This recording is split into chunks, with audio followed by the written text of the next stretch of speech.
In this video tutorial, I'm going to take you through it's almost like a hacked version of Piwik that I have that will allow you to add the same tracking code to every one of your sites, but it will show up as as its own separate site on Piwik. The thing with Piwik is that every time you want to add a site, you have to generate a separate code for it, just like you would with Google Analytics. But with this little script change that we've made, and I actually can't take credit for it, I found it online, I just kind of pieced it all together. But with this little script change made to it, you're able to use the same exact code, and if Piwik recognizes that it's a brand new site, it will automatically add it to your dashboard and it will start recording it with the appropriate domain name. So when you download, you're just going to have this Piwik auto tracking zip file.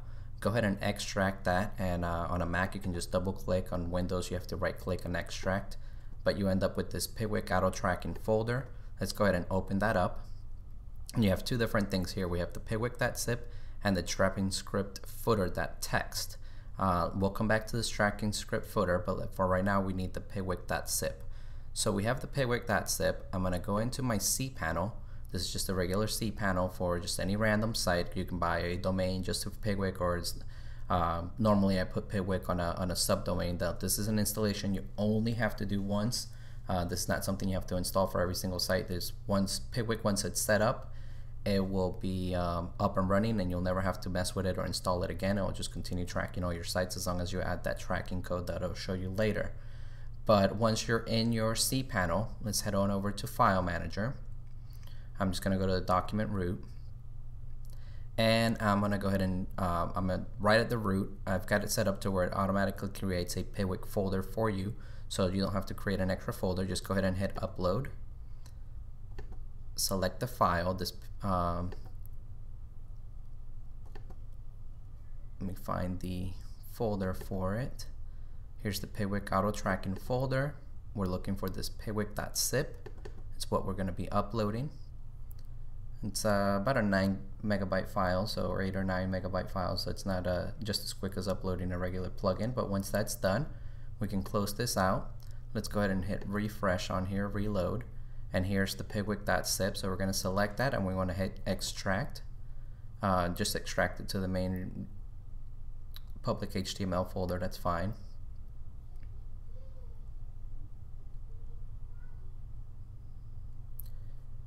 Close this out, and notice that now that I extracted, it created a Piwik folder for me. I can actually go ahead and delete this zip file. And so basically it will be my domain /Piwik. Now we do need to make a little change here, and actually we can now before we make any changes, let's just go ahead and see what happens if we try to go to my main domain /Piwik. We should get an installation screen. There we go. So if we click on this first one, we click next, it's going to do a system check to make sure that your current server is set up to be able to handle everything that Piwik has. So if you see any errors on here, normally it will tell you what to do in case there's any errors on here. It says that I don't have the GD graphics, but it's not a big deal. If it's an error that's going to keep it from installing, or these are the ones that are up here, these are just optional type stuff, but we can go ahead and go to the next step. Now database setup, it's going to ask us for login, password, database name. We haven't created this yet, so if we go back to the cPanel, and we can quickly go into the MySQL database wizard. We can just create a quick database. We can name it Piwik. We can just name this user if we want, or we can name it Piwik as well. It doesn't matter. Let's go ahead and have it generate a password. And let's go ahead and create that user.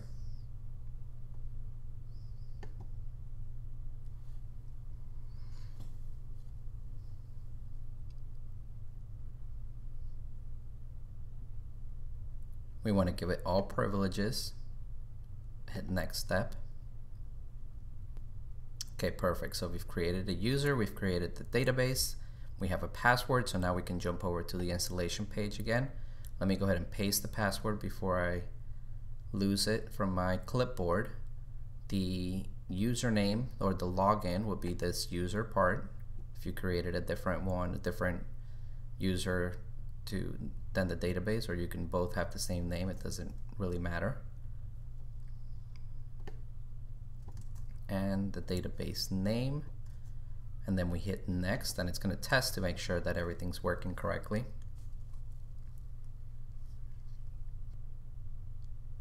We get that the tables were created. Now we can create next. We're going to go ahead and create a super user login and password. So I'm just going to copy this in here. Go ahead and create an email, or put in your email address. Don't need to sign up for any of their information, and to be honest with you, this is an older version of Piwik, so you are going to get a notification that there is an update, but I have not been able to get this set up to work with their new version, so let's just stick with the old version. It still tracks everything correctly, which is what we need it to do anyways. Telling us that we need to set up a website. You can use a dummy website for this first one. So I'm just going to put test site, testsite.com. Go ahead and set up your time zone.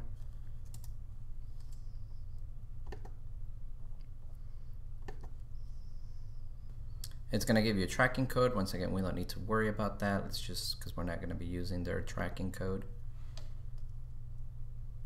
And finally, it's fully done. We can continue to Piwik. Now we can log in with the username and password we created in the previous screen.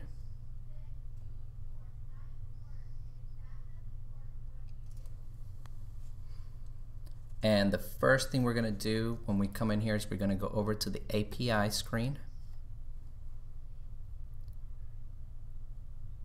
And we're going to copy this API. So let's just keep this screen open, because now I'm going to go back into my cPanel,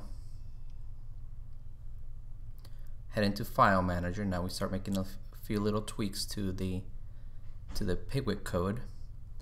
You'll notice that there's a file called track.php, should be the very last one if it's ordered alphabetically. So we have track.php. We want to right click that and hit edit, or we can just select it and go up to the top toolbar here and hit edit and jump over to edit. And this track.php, it's going to ask for your API token. Notice where this area where it says your API token here. So we're going to take this token starting right after the equal sign and all the way through. We're going to copy that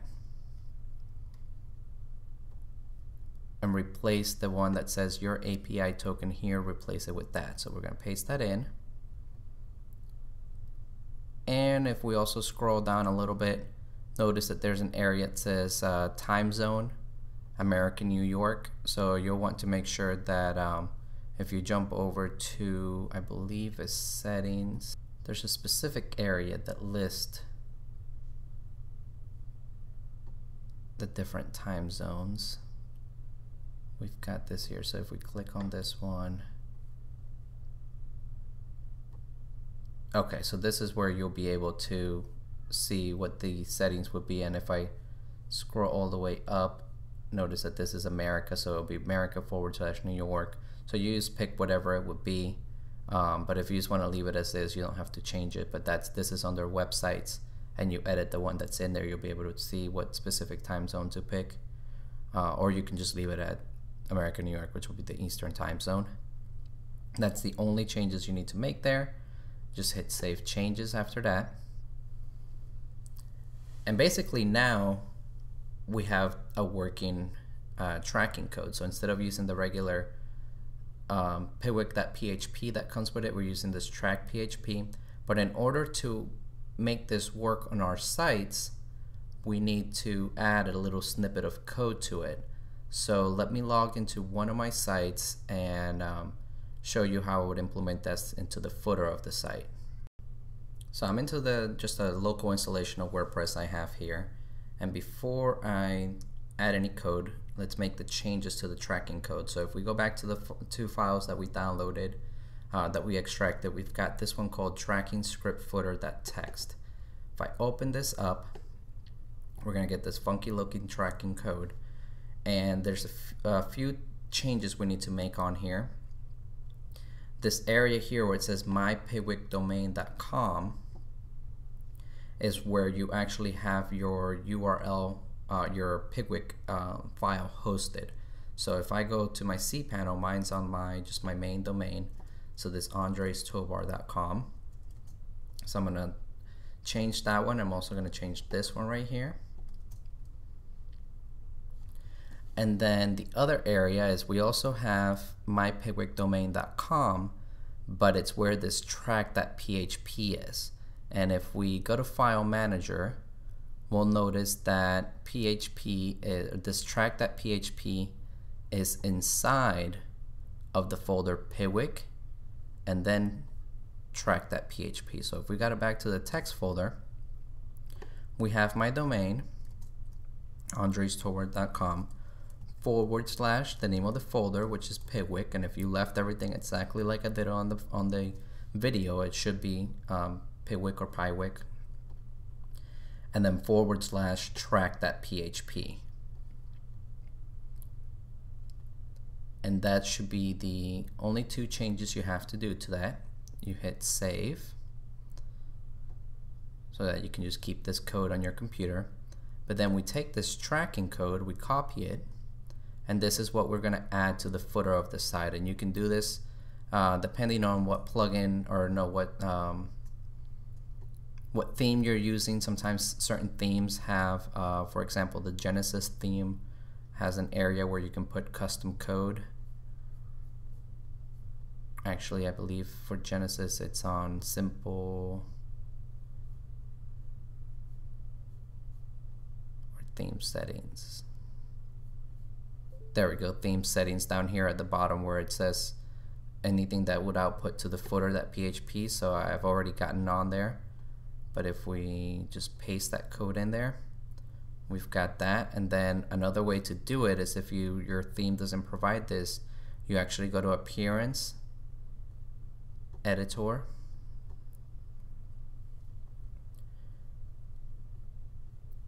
you find the theme you're using, which I'm using Genesis. So I'm going to select that up here. I'm going to find the footer.php, and right before this closing of the body tag, I'm going to add an extra space, and that's where I would paste this specific code in. So this tracking code. And I can use the same exact code for every single one of my sites, and without having to worry about changing it up, and it will automatically add the new site to my Piwik setup, and you'll be able to track all my URL or my different websites through there.